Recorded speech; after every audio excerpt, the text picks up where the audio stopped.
We live in the most connected time in human history. You can message someone across the world in seconds. You can watch hundreds of lives before breakfast. You can be surrounded by notifications, group chats, followers, and coworkers, and still feel like no one truly knows you. That is the strange loneliness of modern life. It is not always about being physically alone. It is about feeling emotionally unreachable, unseen, unheld, disconnected, even in the middle of a crowd.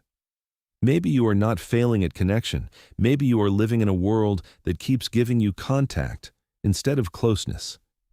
Today, 7 reasons modern life makes people feel so lonely. And the last one explains why many people blame themselves for a problem that was never entirely theirs. 1. We have more contact, but less closeness. Modern life makes it easy to stay updated. You know who got engaged, who changed jobs, who went on vacation, who posted a sad quote at 2 in the morning. But knowing what happens in someone's life is not the same as being part of it. A reaction is not a conversation. A like is not care. We should catch up soon is not presence.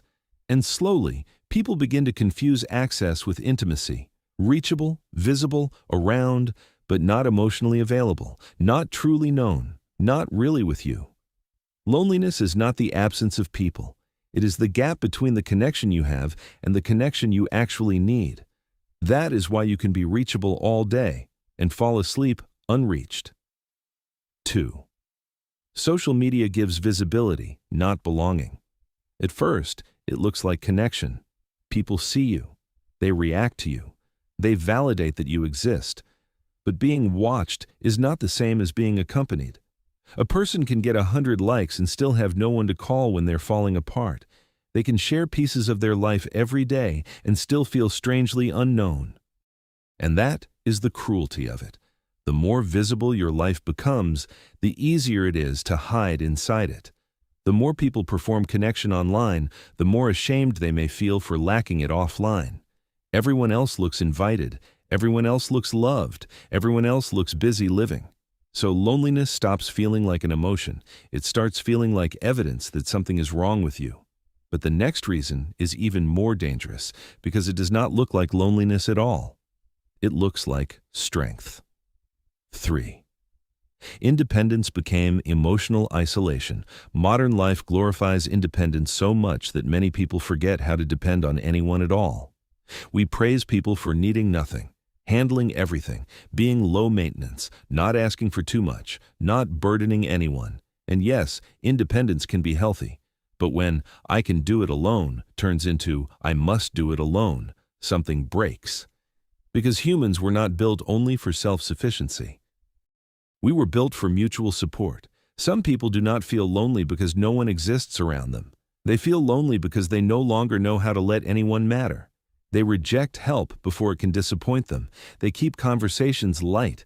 They turn pain into jokes. They call it privacy. They call it standards. Sometimes it is simply isolation in a more respectable outfit. 4. Productivity leaves no room for real connection. Modern life keeps people busy enough to survive, but often too busy to belong. Work, deadlines, messages, side hustles, the next task, the next emergency. Connection needs time that feels unproductive, long dinners, unplanned walks, boring afternoons, repeated rituals, the kind of presence that cannot be optimized into a calendar slot. But many people live so close to exhaustion that even answering a friend feels like another task. And when connection constantly gets postponed, people begin to adapt. They stop inviting. They stop expecting. They stop missing others out loud, not because they do not care. Sometimes they simply have no emotional room left to keep reaching. And the next reason explains why, even when time exists, the place for connection has quietly disappeared. 5. We lost the places where belonging used to happen naturally. And here is something most lonely people do not realize. Connection is often not lost in dramatic betrayals or painful goodbyes. Sometimes it disappears because there is simply nowhere left to keep meeting. Not every bond begins with a deep heart-to-heart conversation. Some begin because you keep seeing the same people at the same corner store, the same neighborhood cafe, the same park, class, or local event. Belonging often grows through repetition. But when life becomes more digital, more mobile, and more rushed, those repeated low-pressure spaces disappear. Not everyone has the energy to go build a community from scratch after a 10-hour day. Sometimes people are not antisocial. They are socially homeless. There is no natural place where they are expected, noticed, or missed. 6. We protect ourselves before connection can hurt us. The more disconnected life feels, the more people protect themselves from needing connection at all. When someone is repeatedly disappointed, they do not always become louder about their loneliness. Often, they become quieter. They stop reaching out first. They stop saying when something hurt. They stop expecting people to notice.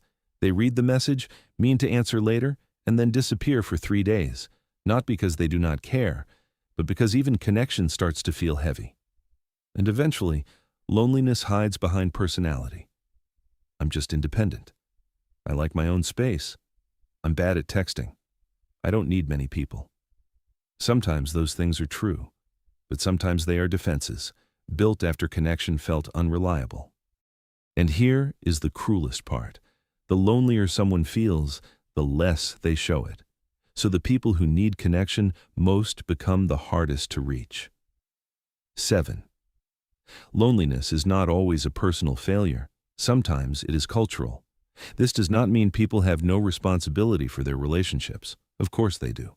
But it does mean we should stop pretending loneliness is always caused by someone being too awkward, too needy, too introverted, or too broken to connect. When a private feeling becomes important enough for governments and health organizations to sound the alarm, it is no longer just your problem. It became structural.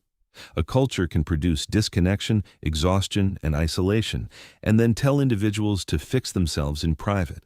So when modern people feel lonely, the answer is not always, try harder, go outside, text a friend.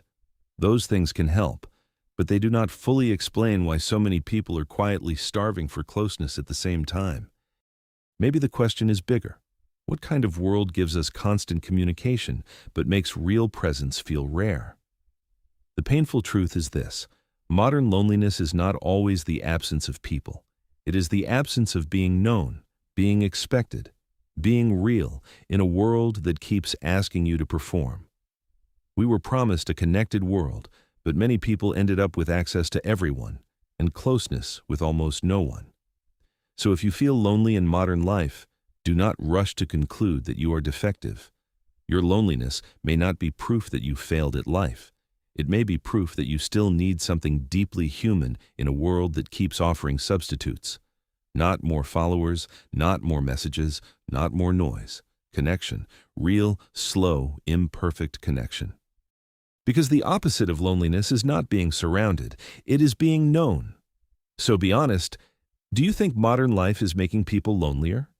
Or are we simply forgetting how to truly connect?